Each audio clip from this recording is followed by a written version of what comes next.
You've done it again.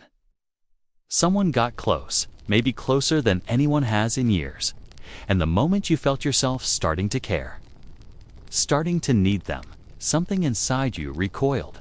You pulled back, created distance, found reasons why it wouldn't work. And now you're alone again, wondering why you keep sabotaging the very thing you claim to want. It's not that you don't desire intimacy, you do. But when it actually arrives, when someone sees you and stays, your nervous system sounds an alarm you can't ignore. And you retreat before you even understand why. This isn't cruelty. It isn't fear of commitment in the way people casually use that phrase. It's your brain protecting you from something it learned long ago was dangerous. And until you understand what that something is, you'll keep repeating this pattern, pushing away the people who get too close while wondering why connection always feels just out of reach. The urge to pull away when things get close is rooted in what psychologists call avoidant attachment. This develops early, usually in childhood, when a person learns that emotional closeness comes with a cost. Maybe their caregivers were inconsistent, present one moment and distant the next. Maybe they were critical, making the child feel that their needs were burdensome. Or maybe they were physically there but emotionally unavailable, teaching the child that expressing vulnerability led nowhere. Whatever the specific circumstances, the lesson was the same. Depending on others is not safe. Needing people leads to disappointment or rejection. The only reliable source of security is yourself. So the child adapts. They learn to self-soothe, to handle their emotions alone, to appear independent even when they're struggling. And this adaptation works beautifully for a while. It protects them from the pain of unmet needs. It gives them a sense of control in an unpredictable environment. But it also creates a template that follows them into adulthood long after the original threat has passed. The brain doesn't know that circumstances have changed. It only knows that closeness once meant danger, and it's determined to keep you safe. When someone starts to get close to you now, when they begin to matter in a way that makes you vulnerable, your nervous system recognizes the pattern. It remembers what happened last time you let someone in. And even though this person might be completely different, even though they might be safe and consistent and genuinely caring, your brain doesn't take that risk. It initiates the same protective response it learned decades ago. It tells you to create distance before you get hurt, to leave before you're left, to protect yourself from a pain that hasn't even happened yet but feels inevitable. This is why the pull to retreat often intensifies right when things are going well. When someone is being kind and attentive and showing you they're not going anywhere, your conscious mind knows this is exactly what you want. But your unconscious mind sees danger. It interprets their consistency as a trap, their affection as something that will eventually be withdrawn. And the closer they get, the louder that alarm becomes, until pulling away feels like the only way to breathe again. What's happening physiologically is that your autonomic nervous system is stuck in a state of hypervigilance around intimacy. The sympathetic branch, which governs the fight-swore-flight response, activates when emotional closeness crosses a certain threshold. Your heart rate might increase. You might feel a tightness in your chest, a restlessness that makes you want to create physical or emotional space. And because this is happening at a biological level, you can't simply think your way out of it.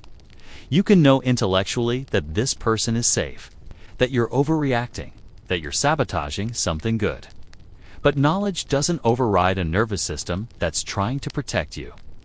The cruelest part of this pattern is that it confirms the very belief that created it.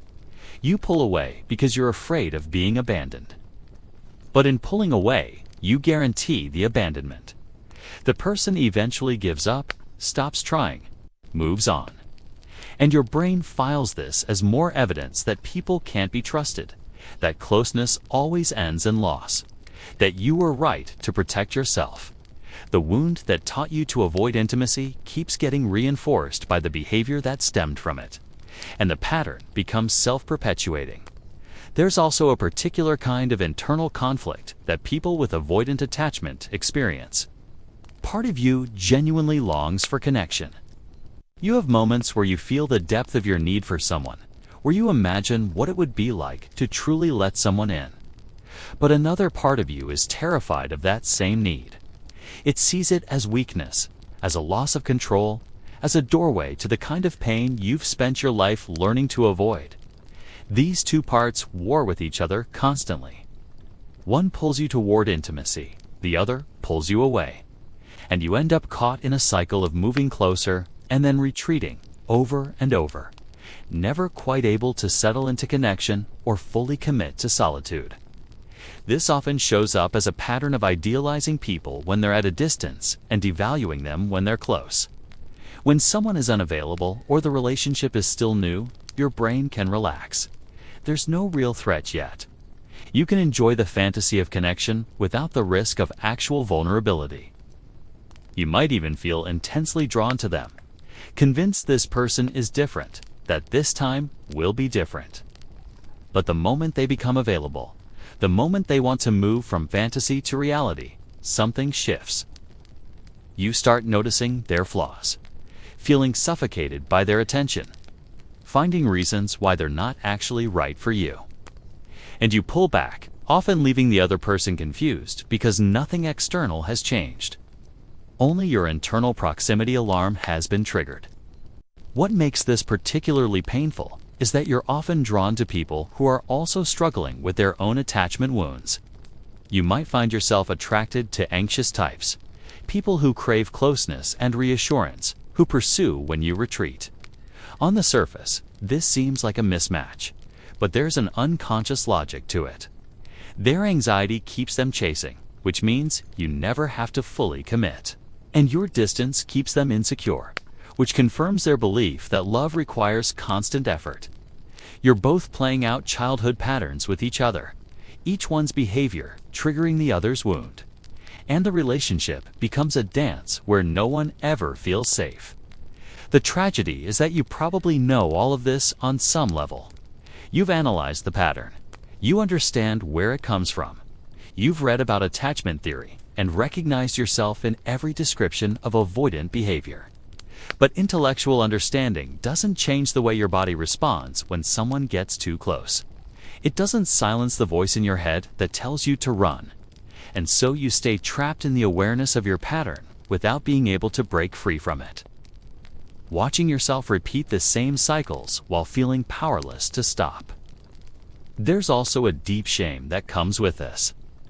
A sense that you're fundamentally broken, incapable of the kind of love that comes naturally to other people. You see friends and family members who can lean on their partners, who can be vulnerable without it feeling like they're stepping off a cliff, who seem to trust that their needs will be met. And you wonder what's wrong with you that you can't do the same. Why intimacy feels like a threat instead of a comfort. Why the thing you want most is also the thing you're most compelled to destroy. But here's what your shame doesn't understand. Your response to closeness isn't a character flaw. It's an adaptation that helped you survive a particular kind of emotional environment. The problem isn't that you're broken. It's that your nervous system is still operating according to old rules that no longer apply. It's still protecting you from caregivers who are no longer in your life, from wounds that happened years or even decades ago. And until your brain learns that intimacy can be safe, that vulnerability doesn't always lead to pain. It will keep activating the same protective response every time someone gets close. This learning doesn't happen through insight alone. It happens through experience, through slowly, carefully, allowing yourself to stay present when the urge to flee arises, through building relationships with people who are consistent enough, patient enough, secure enough to not take your retreat personally, who can give you space when you need it without disappearing, who can tolerate your push and pull without either chasing desperately or giving up entirely. These relationships are rare because they require someone who is deeply grounded in their own attachment security. But when you find them, they become the laboratory where your nervous system can test new possibilities. What happens in these relationships is that your brain gradually gathers evidence that contradicts its old beliefs. It notices that when you express a need, it gets met. That when you show vulnerability, you're not punished for it. That closeness doesn't inevitably lead to abandonment. And over time, with enough repetition, the neural pathways that associate intimacy with danger begin to weaken. New pathways form that recognize intimacy as safe. The alarm becomes quieter. The urge to flee becomes less automatic. And you discover that you can tolerate more closeness than you thought possible. But this process is slow and nonlinear. You'll have moments where you can stay present with intimacy, where vulnerability feels okay, where you genuinely believe you're healing. And then something will trigger the old pattern and you'll find yourself pulling away again, convinced you haven't made any progress at all. This is normal. Healing attachment wounds isn't a straight line. It's a gradual expansion of your capacity to tolerate closeness, with setbacks and retreats along the way. And the setbacks don't erase the progress. They're just your nervous system testing whether the new patterns are really safe, whether it can truly let go of the old protective strategies. The people in your life who matter will understand this if you can find the courage to explain it. Not as an excuse for your behavior, but as a window into what's actually happening inside you when you pull away.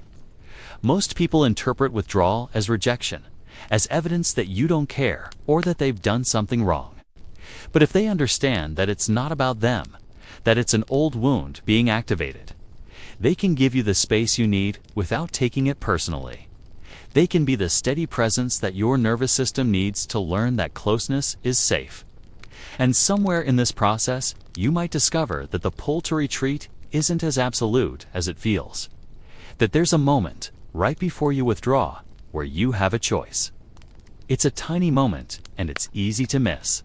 But it's there. It's the space between the trigger and the response, between the alarm and the action. And in that space, you can pause. You can notice what's happening.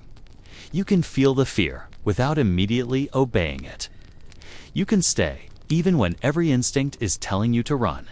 And each time you choose to stay, even for just a few seconds longer than feels comfortable, you're teaching your brain something new. You're showing it that intimacy doesn't have to end in pain, that you can need someone and survive. That closeness might actually be the thing that saves you, not the thing you need to be saved from. If you've felt the truth of this in your own chest, if you've seen your own patterns reflected in these words, perhaps there's something worth preserving in that recognition, not for anyone else, just for yourself or for whoever comes after you searching for the same understanding. A small marker left in a quiet place. It's a signal that says someone else has walked this path and knows how it feels to want closeness while fearing it. Sometimes that's enough. Just knowing you're not the only one learning to stay when everything in you wants to leave. We create these pieces for the ones who feel too much and show too little. For those learning that the patterns we carry don't have to be the patterns we keep. Stay gentle with the parts of yourself still learning that safety can be real.